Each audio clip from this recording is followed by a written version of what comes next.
He was the cool, gravel-voiced icon of classic cinema, the man behind Casablanca, the Maltese Falcon, and To Have and Have Not.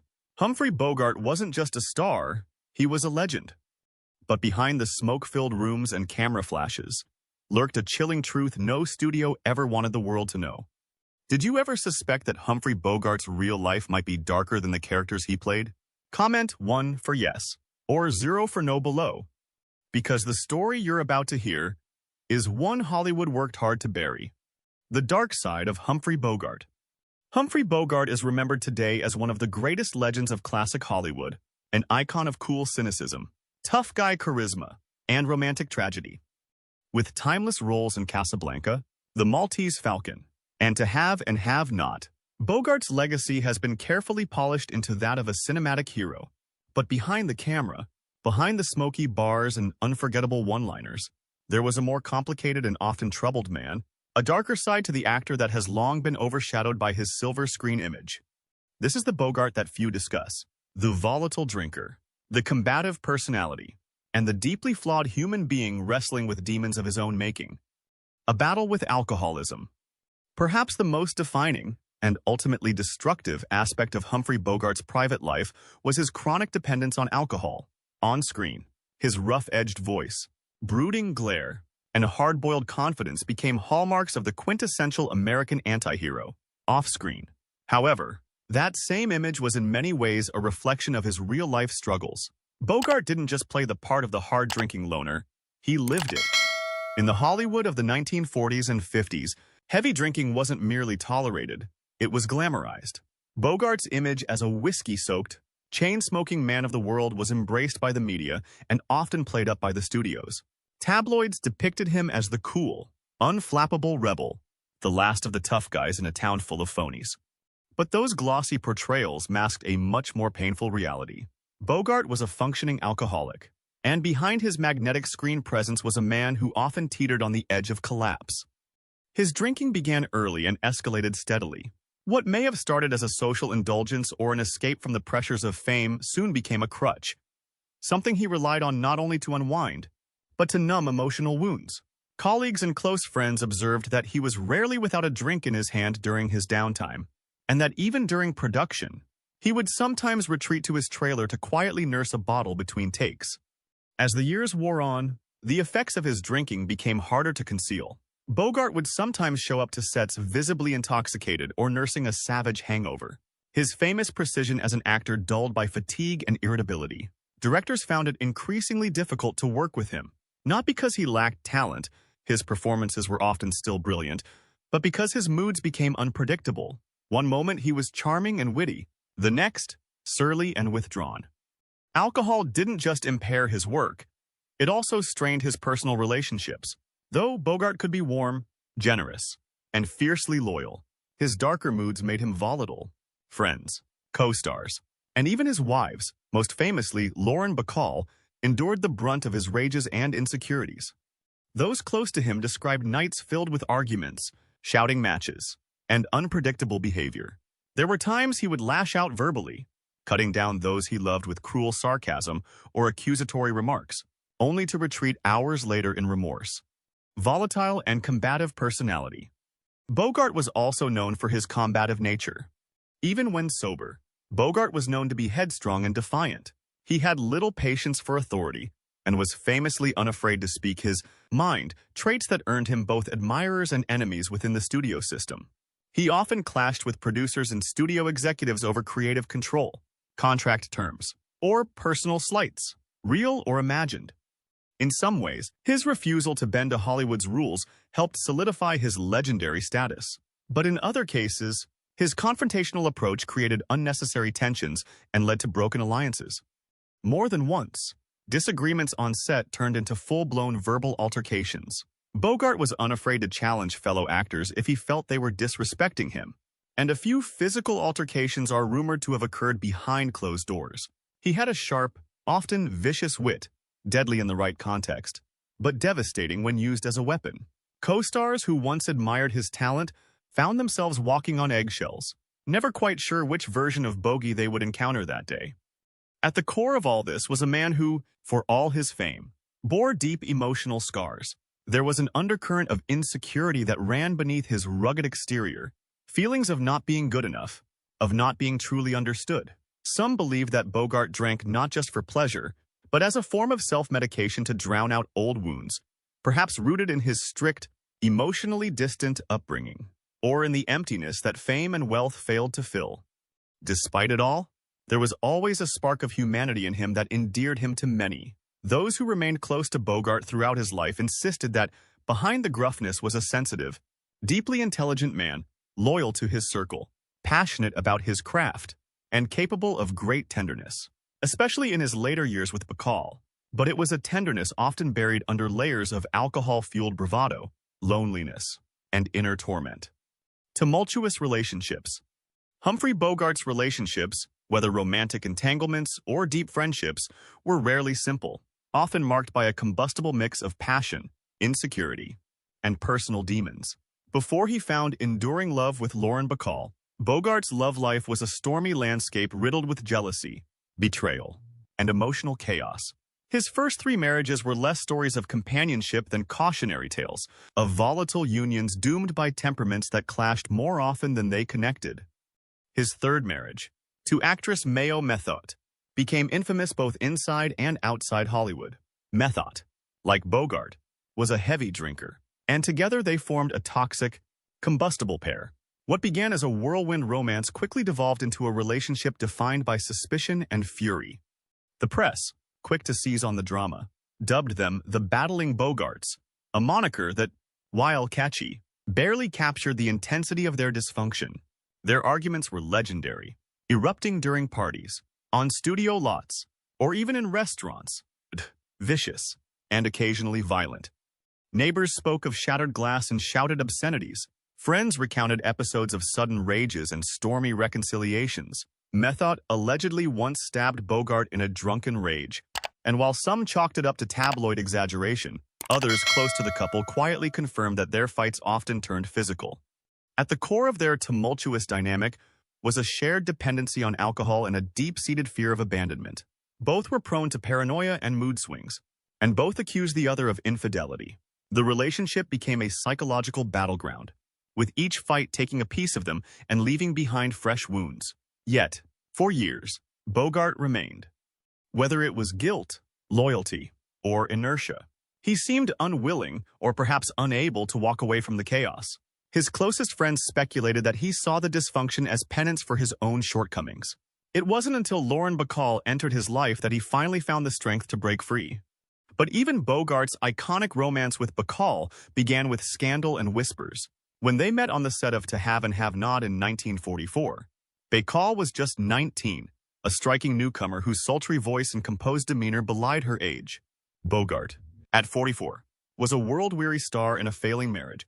Despite the glaring age gap and the fact that he was still married to Methot, their connection was instant, electric, and impossible to ignore. Their chemistry leapt off the screen and spilled into real life.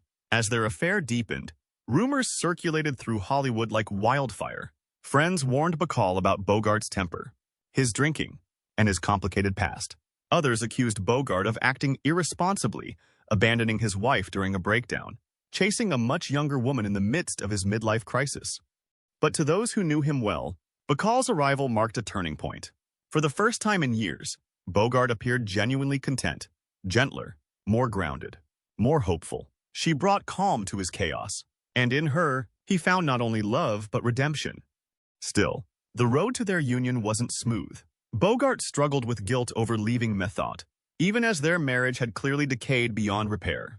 He vacillated, delaying the divorce for months, and Bacall later admitted to moments of doubt, wondering if the relationship would survive the pressures of scandal and scrutiny. Yet, in 1945, after Bogart finalized his divorce, he married Bacall in a small, private ceremony.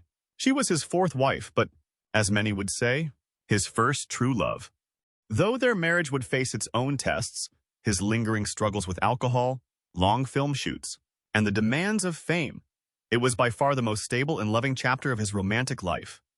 Bacall challenged him, but never tried to change him. She accepted his flaws while quietly steering him toward a healthier, more fulfilled version of himself. In her presence, Bogart wasn't just the hard-boiled icon of the silver screen. He was a man finally capable of being vulnerable, and of being loved not in spite of his scars, but perhaps because of them. Alienation and emotional distance. Though his screen presence radiated steely confidence and razor-sharp wit, Humphrey Bogart in real life was a man of contradictions, often surrounded by people, yet emotionally aloof, generous in gestures, yet reluctant to open up his inner world. Those who were closest to him knew this quiet struggle well. Despite moving in the glittering circles of Hollywood, Bogart preferred a tight-knit group of confidants, mostly men who shared his fondness for late-night poker games, whiskey-soaked conversations, and a sardonic sense of humor that could cut both ways. In these intimate gatherings, Bogart could be animated, clever, and disarmingly charming. But even in these relaxed environments, he kept part of himself walled off. Vulnerability was not something he offered easily, if at all. Instead, he masked discomfort or emotional exposure with sarcasm, caustic wit, or a sudden change of subject. His humor could be biting, sometimes delightfully so, other times deeply hurtful. Friends learned to tread carefully, recognizing that beneath the banter was a man who preferred armor to intimacy. His emotional remoteness extended into his home life as well. His son, Stephen Bogart, would later reflect on a relationship with a father who was both loving and distant. There were warm memories, playful interactions, meaningful glances, and the occasional moment of tenderness. But these were often fleeting, unpredictable, and overshadowed by long periods of silence or preoccupation. Lauren Bacall, his beloved wife, also noted this internal conflict. While she knew he adored her, she sometimes felt like she had to earn access to his emotions over and over again.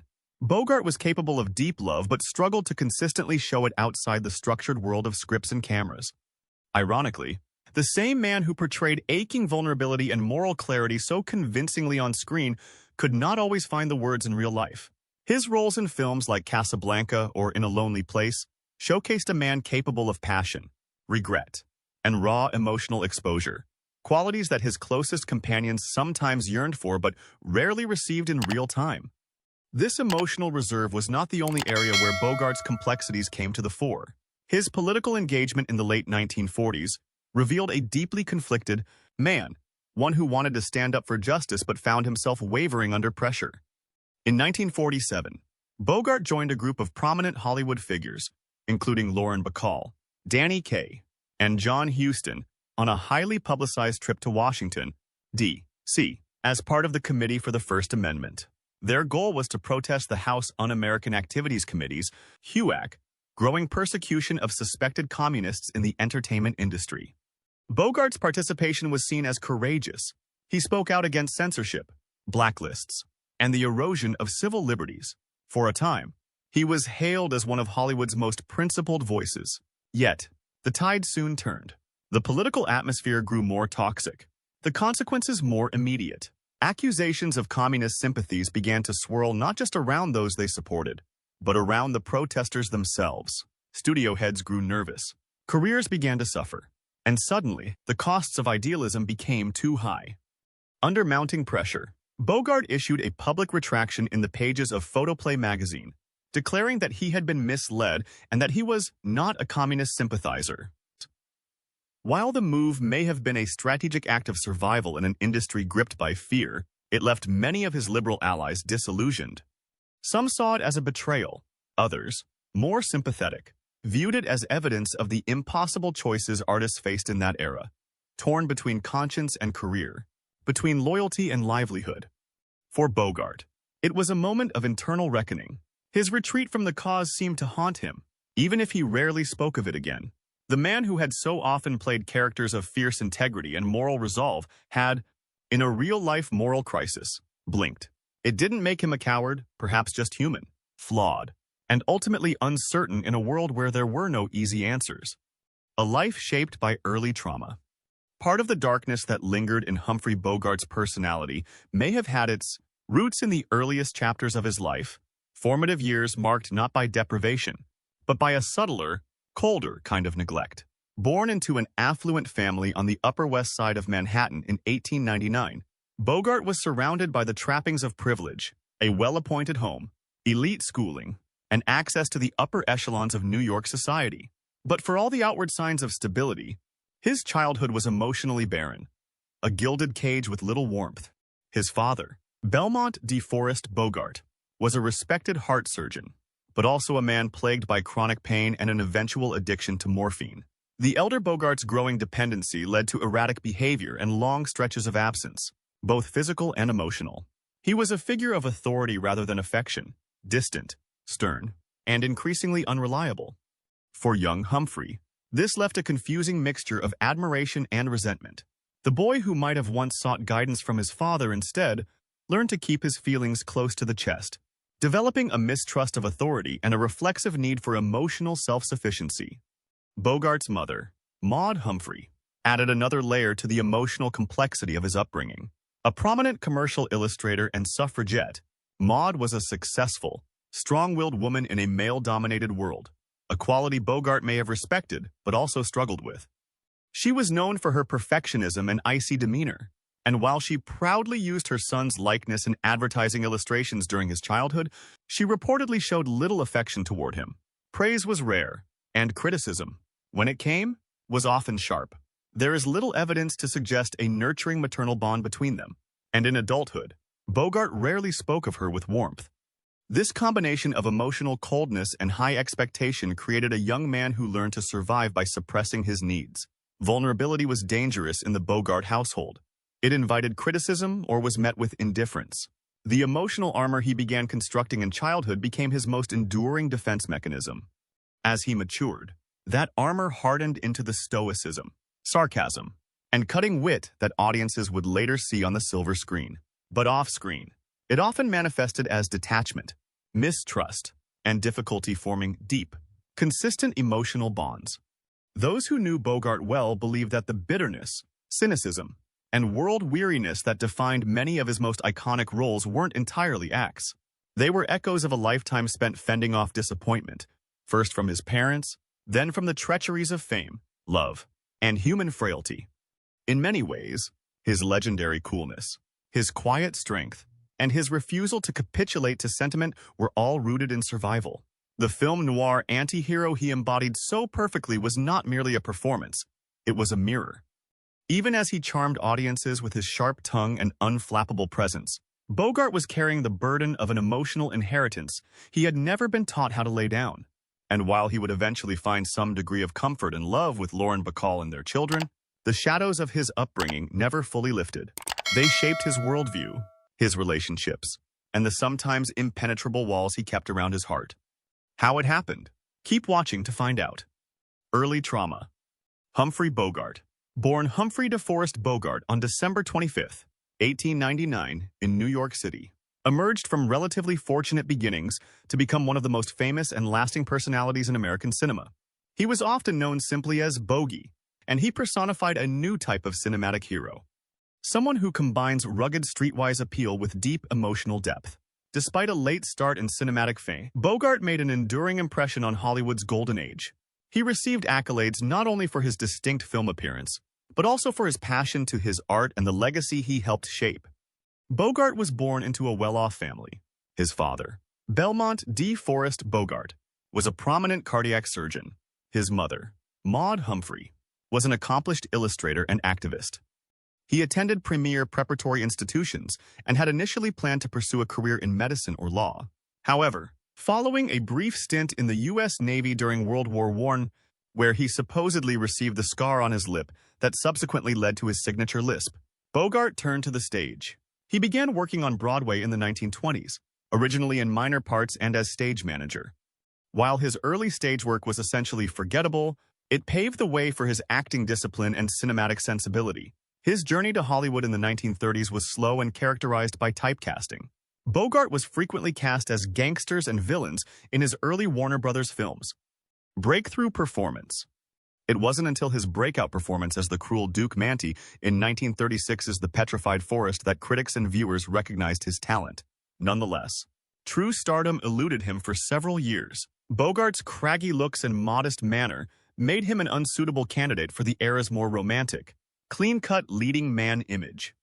However, his fortunes shifted in the early 1940s, when he appeared in 3 films that would define his career. His role of private investigator Sam Spade in John Huston's 1941 film The Maltese Falcon, ushered forth a new age of American antihero.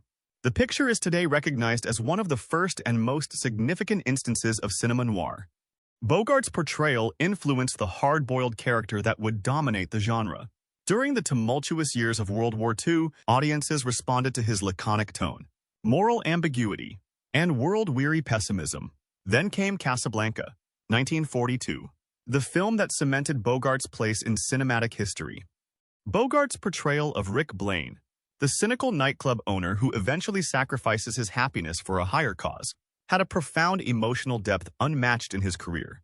The part garnered him an Academy Award nomination for Best Actor, cementing Casablanca's status as a timeless masterpiece. Bogart's complex portrayal, which contrasted stoicism with sensitivity, heightened the film's themes of love, sorrow, and personal salvation, capturing global audiences. Bogart featured in To Have and Have Not in 1944, partnering Lauren Bacall, a youthful novice. Their on-screen chemistry was electrifying, and their off-screen romance grew into one of Hollywood's most enduring marriages. They married in 1945, despite their 25-year age gap, and went on to co-star in 3 additional films, The Big Sleep, Dark Passage, and Key Largo. Their relationship was characterized by real affection and mutual respect, and it served to humanize Bogart in the public eye by revealing a gentler side to the tough guy persona he so frequently projected. Bogart's career flourished during the 1950s. He earned the Academy Award for Best Actor in 1951 for his performance as the hard-drinking riverboat captain Charlie Allnut in The African Queen, co-starring Katharine Hepburn. The picture showcased his versatility by perfectly blending humor, roughness, and emotion. In his latter years, Bogart played increasingly difficult characters in films such as Sabrin, The Caine Mutiny, and In a Lonely Place, each of which contributed to his reputation as one of the finest performers of all time. Personal life. It is safe to say that Humphrey Bogart's personal life was just as adventurous and dramatic as the majority of the films in which he appeared. Throughout the course of his life, he was married 4 times, and each marriage shed light on a different part of his personality, profession, and emotional journey. After courting for nearly 4 years, Bogart's first marriage was to the actress Helen Menken, which took place on May 20th, 1926. The couple had been together for a total of around 4 years. During that period of time, Bogart was still in the beginning stages of his acting profession. He was mostly engaged in stage performances and was gradually establishing a name for himself in the New York theater community. Helen Menken was already well known for her powerful performances and her professional approach, and she had already established herself as a theater actor. Their relationship flourished in the vivacious environment of the theatrical scene of the 1920s, which was a time period that was characterized by artistic innovation and a flourishing cultural resurgence following the war. On the other hand, despite the fact that they had spent some time together before being married, their marriage appeared to be beset with troubles almost immediately. It is possible that the emotional strain of marriage in the public view, in addition to the responsibilities of blossoming careers, contributed to the swift disintegration of the marriage. The pair split up on November 18, 1927. Less than 2 years after they had exchanged their vows. This marked the end of Bogart's 4th marriage, which would be the shortest of his 4 marriages. According to reports, the breakup was amicable. Nonetheless, very little information was disclosed to the public. This may have been due to the fact that both parties were still in the process of establishing their reputations in the entertainment industry. On April 3, 1928, Bogart got into his 2nd marriage, this time with actress Mary Phillips. This partnership took place only a few short months after the first marriage. Mary was a successful and renowned theatrical actress, and she was most well known for her work on Broadway. Menken was also a stage actress. At first glance, it seemed as though the pair was a good fit because they both had a profound respect for the theater and were aware of the requirements that come with a profession working in acting. Bogart's career, on the other hand, underwent a significant transformation throughout the latter half of the 1920s and the early 1930s. When he began to change his attention from stage to cinema, Bogart took the courageous choice to go to California in order to pursue a career in cinema acting full-time when film chances began to present themselves in Hollywood. Phillips made the decision not to join him since she had firmly established her career in New York and was hesitant to give up the theater for the unknown chances in the film industry. Their relationship was put under growing strain as a result of the physical distance between them as well as their different job choices. In spite of the fact that they remained married for 10 years, their lives had become increasingly disjointed. The divorce was formalized in 1938 when they eventually reached an agreement to separate ways with one another. Despite the fact that they were no longer together, their relationship did not end in resentment. According to reports, the two continued to have a cordial relationship, which is indicative of a mutual respect that persisted beyond the scope of their love connection. In a short period of time following his divorce from Phillips, Bogart embarked into his third marriage, this time to the actress Mayo Methot. The wedding took place on the 21st of August in 1938.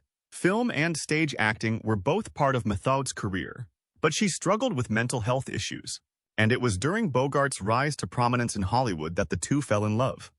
The connection between them was characterized by strong desire, but it was also distinguished by extraordinary intensity. Bogart and Methot were both known to have fiery tempers and powerful personalities, which resulted in a dynamic that was frequently combustible throughout their relationship.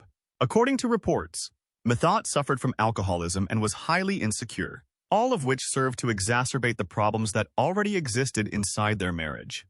The disagreements that she and Bogart had were legendary among their contemporaries. She constantly accused Bogart of cheating on her, and she did so without providing any substantial evidence. Friends and members of the Hollywood press gave the pair the nickname Battle Bogarts, due to the fact that they engaged in public and regular altercations with one another. Despite the difficulties, Bogart remained in the marriage for 7 years, either out of a feeling of devotion or the belief that things might become better in the future. On the other hand, the partnership gradually turned out to be unsustainable. One of the most turbulent chapters in Bogart's personal life came to an end in 1945 when the pair formally separated. The emotional toll and incessant disagreement proved to be overpowering, and the couple made the decision to split. In the same year, Bogart's marriage to the actress Lauren Bacall, which took place on May 21, 1945, was a radically different sort of relationship than it had been before. In addition to being his fourth and last marriage, this was the marriage that would come to characterize his latter years, both in terms of his personal life and his professional life. The beginning of their relationship occurred during the production of Bacall's first film, To Have and Have Not, which was released in 1944. In this picture, she memorably uttered the line, "You know how to whistle, don't you, Steve?" It was a remark that would go on to become legendary and emblematic of the on-screen connection between them. For example, Bacall was just 20 years old when they were married, but Bogart was 45 years old.